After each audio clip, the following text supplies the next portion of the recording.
إن الحمد لله نحمده ونستعينه ونستغفره ونؤمن به ونتوكل عليه.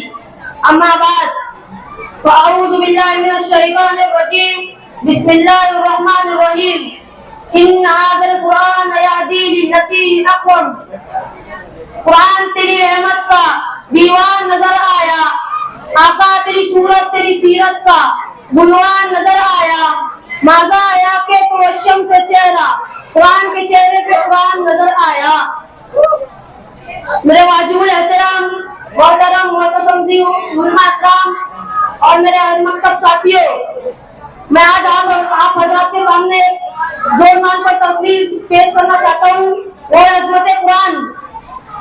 قرآن مجید صرف کتاب نہیں بلکہ کتاب ہدا ہے. یہ صرف کتاب نہیں بلکہ کتاب شفا ہے.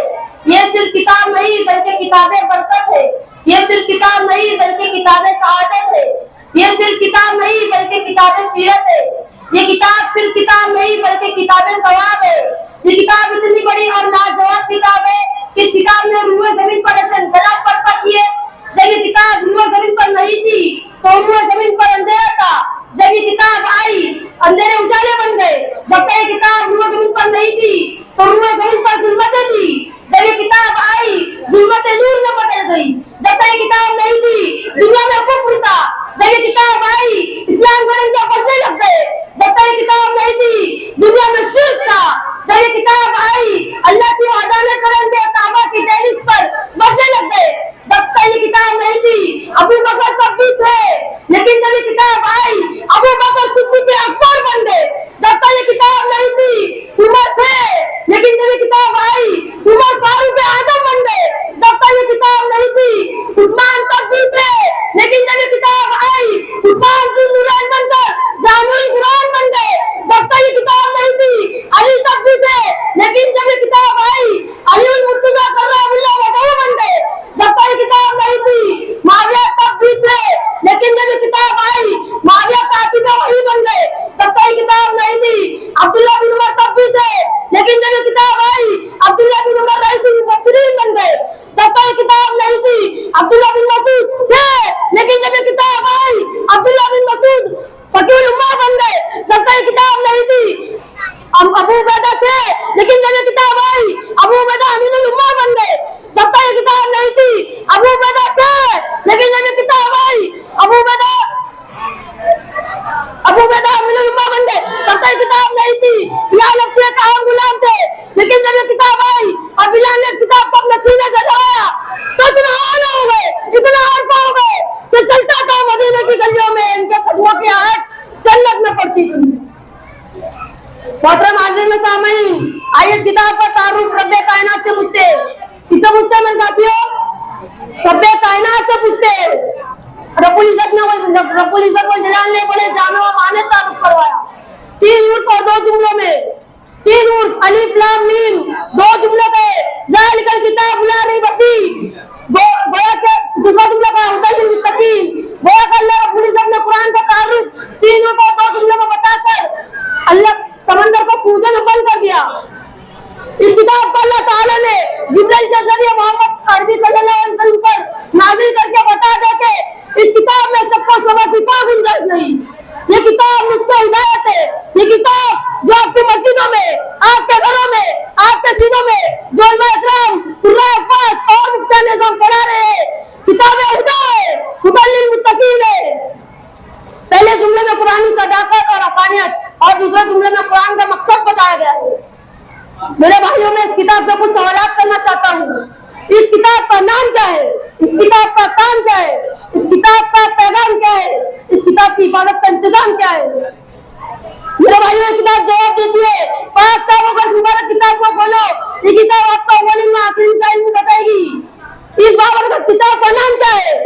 یہ کلام اللہ کھولو گے تو کتاب اللہ جواب دے گی. یاسین والقرآن الحکیم، میرا نام قرآن ہے، میں ان کا بہتا ہوا سمندر ہوں. تیرا کام کیا ہے؟ ہدی للمتقین. تیرا کام کیا ہے؟ ہدی للمتقین. میں متقین کی ہدایت کا محور و مرکز ہوں. جو بھی آتا ہے گوتا لگاتا ہے پاک ہو جاتا ہے. اللہ رب العزت نے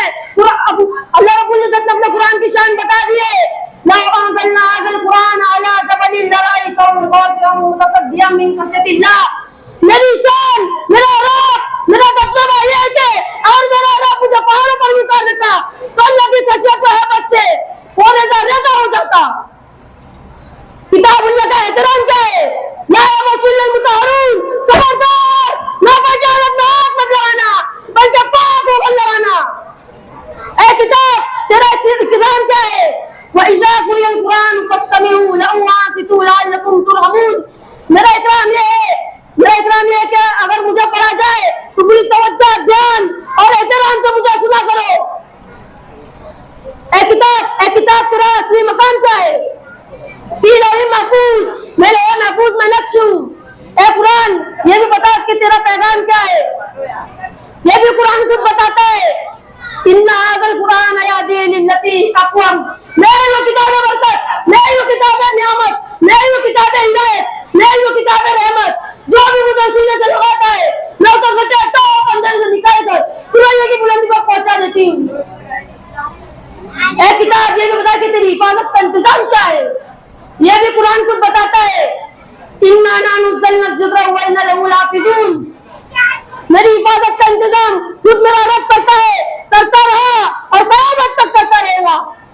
قرآن مجید کو نازل میں کئی صدیاں گزر چکی ہے لیکن آج تک اس کی آیت میں، اس کے حروف میں، یہاں تک کہ اس کے حرکات میں ذرہ برابر بھی فرق نہیں آیا اور نہ ہی کبھی آئے گا انشاءاللہ. میرے بھائیوں میں ایک بات بتانا چاہتا ہوں. قرآن مجید کتابوں میں سب سے افضل خالق کائنات کا کمال، انسان کے لیے موضوع فلاح کا راستہ، حق اور سچائی کا پیغام، سینوں میں محفوظ ہو جانے والا کلام، بنی نوع انسان کے لیے ہدایت، بس یہ کہ پوری دنیا انسانیت کے لیے خیر ہی خیر ہے. قرآن مجید انسان کو صداقت، عدل و انصاف، عفو و درگزر، صدق و صفا، الفت و محبت جیسی عمدہ اور اعلیٰ ضابطۂ اخلاق سے نوازتا ہے. لیکن افسوس سد افسوس آج ہم نے قرآن کریم کی تعلیمات کو یکسر فراموش کر دیا ہے جس کا نتیجہ ناکامی، ذلت اور رسوائی کی صورت میں ہمارے سامنے ہے. اب آخر میں دعا ہوں کہ اللہ تعالیٰ ہم سب کو قرآن جیسی بے مثال کتاب کو پڑھنے، سیکھنے، سمجھنے اور کما حق کو عمل کرنے کی توفیق نصیب کرے. آمین. وما علینا الا البلاغ المبین. السلام علیکم ورحمۃ اللہ وبرکاتہ.